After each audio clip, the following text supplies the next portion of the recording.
Leaders కూడా మాట్లాడారు sir ఈ పహల్గాం దాడి విషయంలో. సిద్ధరామయ్య కర్ణాటక ముఖ్యమంత్రి పాకిస్తాన్తో యుద్ధం చేయడానికి బదులుగా కశ్మీర్లో రక్షణ చర్యలు చేపట్టాలి అని చెప్పి ఆయన చేసిన కామెంట్ పాకిస్తాన్ మీడియాలో కూడా వచ్చింది సార్. యుద్ధం వద్దు అని చెప్పి సిద్ధరామయ్య చెప్పినట్టుగా ఆ తర్వాత తన వ్యాఖ్యల్ని వక్రీకరించారని చెప్పి సిద్ధరామయ్య కవర్ చేసుకునే ప్రయత్నం చేశారు. అండ్ రాబర్ట్ వాద్రా కూడా ఒక కామెంట్ చేశారు సార్. దేశంలో ముస్లింలు వివక్షకు గురవుతున్నందునే పహల్గాంలో ముస్లిమేతరులు లక్ష్యంగా మారారని రాబర్ట్ వాద్రా ఆయన కామెంట్ చేసిన పరిస్థితి. ఈ నేపథ్యంలో భారతీయ జనతా పార్టీ నాయకులు క్వశ్చన్ చేస్తూ ఉన్నారు, కాంగ్రెస్ నాయకులు పాకిస్తాన్ భాష మాట్లాడుతూ ఉన్నారు అని చెప్పేసి. సో పార్టీ లైన్ దాటొద్దు, గీత దాటొద్దు అంటూ కాంగ్రెస్ నాయకులకు ఇటువంటి వ్యాఖ్యలు చేసేవారికి అధిష్టానం అల్టిమేటం కూడా జారీ చేసింది. సో ఎందుకు చేయాలి? ఇప్పుడు తిమ్మప్ప అనే కర్ణాటక మంత్రి గారు రిలీజియస్ ప్రొఫైలింగ్ చేయలేదు. మహారాష్ట్ర ఎమ్మెల్యే గారు మతం అని తీవ్రవాదులు అడగలేదు, వాళ్ళకంత సమయం లేదు. అరే వీరు నాకు అర్థం కాని విషయం ఏంటంటే అక్కడ బాధితులు చెప్తున్నారు మా మతం ఏది అని అడిగి ఇంకా ఇతరత్రా కూడా మతపరమైన అస్తిత్వాన్ని రూఢీ చేసుకొని దాడి చేశారని అక్కడ బాధితులు చెప్తున్నారు, ప్రత్యక్ష సాక్షి చెప్తున్నారు. వీళ్ళు మహారాష్ట్రలో కూర్చొని కర్ణాటకలో కూర్చొని అక్కడ ఏం జరగలేదు, ఇదే ఎజెండా నాకు అర్థం కాదు. లౌకిక తత్వం అంటే మెజారిటీ మతోన్మాదాన్ని మాత్రమే వ్యతిరేకించడం కాదు, మైనారిటీ మతోన్మాదాన్ని కూడా వ్యతిరేకించాలి.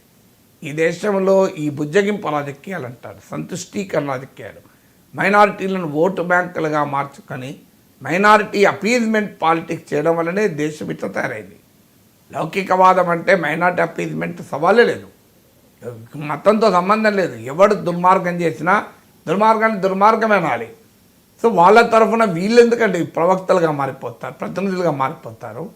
వాళ్ళు రిలీజియస్ ప్రొఫైలింగ్ చేయలేదు అంటే ఎవరిని వెనకేసుకొస్తున్నారు వీళ్ళు? సో అందుకే కాంగ్రెస్ పార్టీ అధిష్టానం అల్టిమేటం ఇచ్చింది, నోటికైతే మాట్లాడకండి అని.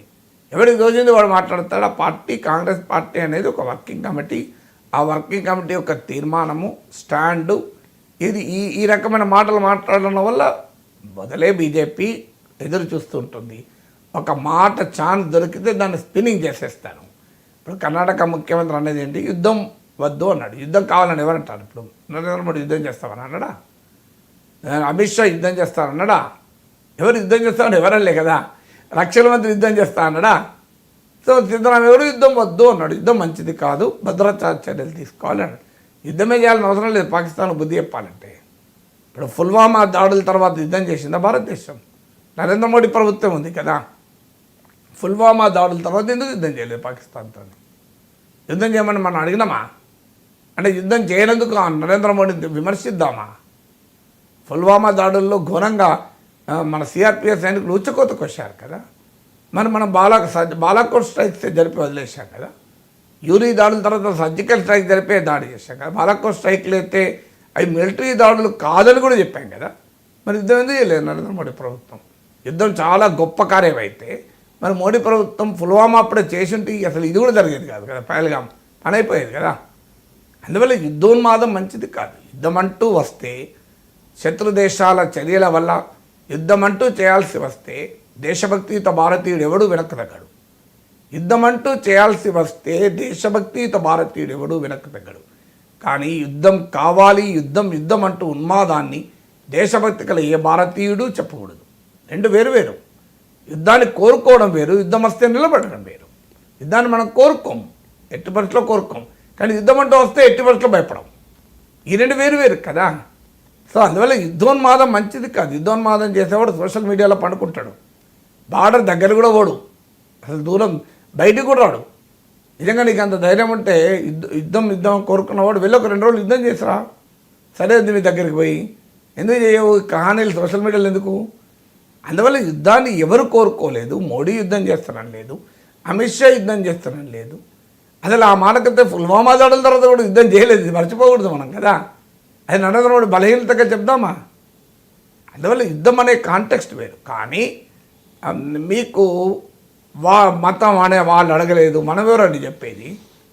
వాడు అడిగాడని చెప్పి ఆ బాధ్యతలు చెప్తుంటే అడగలేదని ఇక్కడ కూర్చొని చెప్తారా అండి? ఎవరి ఎజెండాను మోస్తున్నారు మీరు?